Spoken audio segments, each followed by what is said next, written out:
Greetings, YouTubers. This is Efren with EQE3 Enterprises coming at you with yet another exciting episode of the weekly startup and small business roundup, which may change very soon, so keep your eyes open.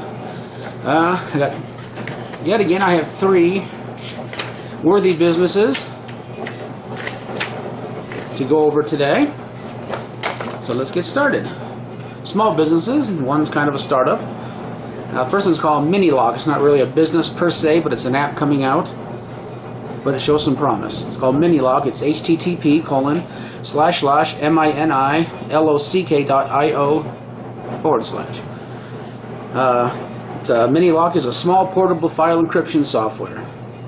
The idea behind its design is that passphrase memorized by the user along with their email address can act as a complete portable basis for a persistent public key identity and provide a full substitute for other key pair models, such as having the key pair stored on disk media like PGP does.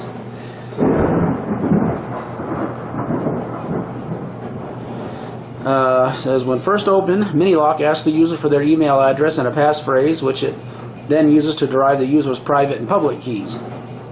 Via this model, the user can establish their key pair on any computer that has MiniLock installed using only this passphrase, without having to manage key files or identities and so on. That's a good thing.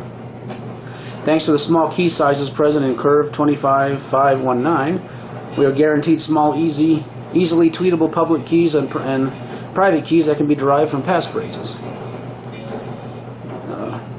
MiniLock also contains checks to ensure that the passphrases entered by the user are of sufficient entropy. MiniLock will refuse weak passphrases completely and instead suggest stronger passphrases for use by the user, which also means harder to memorize for some people like me, but I figured it out. MiniLock then allows the user to encrypt files to other MiniLock users via their MiniLock IDs and decrypt files sent to them. MiniLock's encryption format supports encrypting a single file to multiple recipients with a negligible increase in file size. That's good. Another feature is that analyzing a MiniLock encrypted file does not yield the MiniLock's IDs or identities of the senders or the recipients. Upon decryption, a legitimate recipient will be able to know and verify the identity of the sender, but will still be unable to determine the identity of other potential recipients. That's good. MiniLock file encryption provides both confidentiality and integrity. MiniLock uses the Tweet NaCl cryptography library ported to Java, entirely due to its focus on simplicity, auditability, and small size. Similarly, MiniLock is designed to be as simple, portable, auditable, and usable as possible. MiniLock also uses script for memory hard key derivations. In this day and age, in the middle of a rainstorm, sorry about that. In this day and age of the government interference and Big Brother getting more and more into our personal lives, this is a good thing to have, and hopefully more come out. They're even stronger in the future, but this is a good thing to have to fight back. Next company is called Massdrop. www.massdrop.com. HTTPS: first of all, https://www.massdrop.com. Massdrop takes a group of people that each want to buy the same thing, combines their order, and places that order directly with the manufacturer. As a result, everybody in the group gets the large quantity price while only having to buy 1 or 2 or 10. Pro tip: the bigger the group, the better price that everyone will get. This is really cool. I can really make use of this. I was looking at some of their prices last night on some of the ones that are still active, and they have some pretty good prices if you get enough people involved. So this is a good thing. It says Massdrop is a community commerce, the largest community commerce platform in the world. It's a community commerce platform that makes it possible for enthusiast communities to buy together. When multiple people get together and use their combined purchasing power to buy something, it's called a drop. As more people participate in a single drop, the costs are lower for the manufacturer, so the price for everyone is lower. You have everything from audiophile stuff, automobile stuff, crafting, crowdfunded. Excuse me. Everyday carry like pocket knives and whatnot. Fashion, food and kitchen, hobby shop, mechanical keyboards. That's cool. I'm looking for a DOS keyboard. Miscellaneous tech stuff, vaping, like those vapor cigarettes, and other, just miscellaneous. It says you're only charged when the drop ends, and that's good.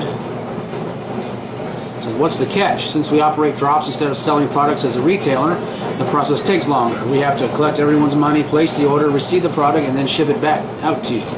Depending on who we're ordering from, this could take anywhere from 3 days to 3 weeks. That's understandable. We also don't offer product refunds since we can't resell the products individually. Drops work best with product enthusiasts who know exactly what they want to buy. Would rather buy it with their friends for a better price and get it right away from the store at a higher price. That makes sense.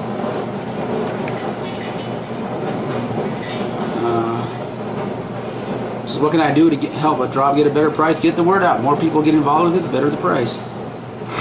Can I buy more than one of a product? Absolutely, buy as many as you want. The more you buy, the more price will drop for you and everyone else, and for everyone else in the group. And they don't take the money until the drop ends.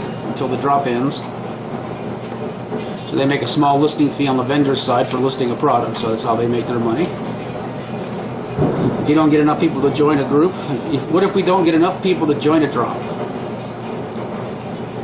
If too few people join to reach the first price drop by the time the drop expires, then no one gets charged and the order isn't placed. The drop remains in our database, and individuals can use the request button to be notified if and when the drop becomes live again. We monitor product requests, and if there's enough of them, we'll do our best to run another drop in the future. You can cancel your order if the drop hasn't ended yet, but they can't cancel or refund orders after the drop is ended because they've already got the money. So who chooses your products? Most of our products are chosen by the Massdrop community. I guess it depends on what they request to buy. It's how they choose their product, I'm assuming. And they do not accept returns. Obviously, they're not the one technically selling it, or they're reselling it. Products shipped from manufacturer to Massdrop's fulfillment center in a freight shipment. Once they arrive, we immediately package and send the product straight to you using a cost-effective courier or postal service. Some manufacturers are willing to ship directly to you, in which case it will skip our warehouse. It depends on the manufacturer and the policies. They do ship internationally. And you will get a tracking number, and they're located in San Francisco, California. That's something I'm going to keep my eye on. Hopefully I'll be buying some products from them. I'm always looking for something cheaper, so. Our last but certainly not least is called Opulent Studios. http://OPULENTSTUDIOS.com. Coming soon. Their website's under construction. This happens to be the game creation studio, owned or partially owned by Barnacules Nerdgasm, aka Jerry Berg. And he was employed with Microsoft for 15 years, and he has got laid off not too long ago on this 18,000 job cuts they went through. So, and he's been talking about wanting to get his studios going up and running again. So I thought I'd put the word out the best I can. Hopefully get some good eyeballs on this, as many eyeballs as we can to help him out. That's what we're here for, help out our fellow YouTube creators. So far, their one and only game is called Angry Sharks, and there's a free edition available for the Windows Phone 7 marketplace. Hoping they'll spread out to other platforms. They haven't quite mentioned that yet, but hopefully they will. Opulent Studios was founded with a mission to develop next-generation mobile games and applications that captivate and entertain people. Looking for more from their mobile devices. We are not only a corporation, but also a family that shares ideas, passion, drive, and commitment to change how people use their Microsoft Windows Phone 7 devices moving forward. Like I said, hopefully in the future they'll branch out, mostly. Either way, supporting. Of course, I'd hate to have to buy a Windows Phone in order to make use of his games, but like I said, hopefully they'll spread out. I'm sure he'll let us know. It says we're opening the doors back up and have started on a Barnacules Nerdgasm theme game for all mobile platforms. Stay tuned. See, they're branching out. It's in Renton, Washington. And if you want to catch them on Twitter, it's at Opulent Studios, OPULENTSTUDIOS, or twitter.com/Opulent Studios, and facebook.com/Opulent Studios. And they have a YouTube page, youtube.com/user/Opulent Studios. Of course, you can search Barnacules Nerdgasm on YouTube, and you'll find his page. I think it's Barnacles1, but don't quote me on that. And his, I think his webpage will redirect you there. It's barnnerd.com, BARNNERD.com. So whatever we can do to help him out this time, because he's already mentioned far and wide he has a autistic son, and Microsoft's insurance plan is helping with that. But things are going to get tight, and and he's going to work on his YouTube channel full time. So anything we can do to help him out, we're going to do. So, and that's the 3 I have for you today. A little bit shorter than usual. I'm going to try something a little different next week, perhaps. So instead of doing 3 at a time, doing separate spotlights and uploading them throughout the week instead of piling 3 at one time.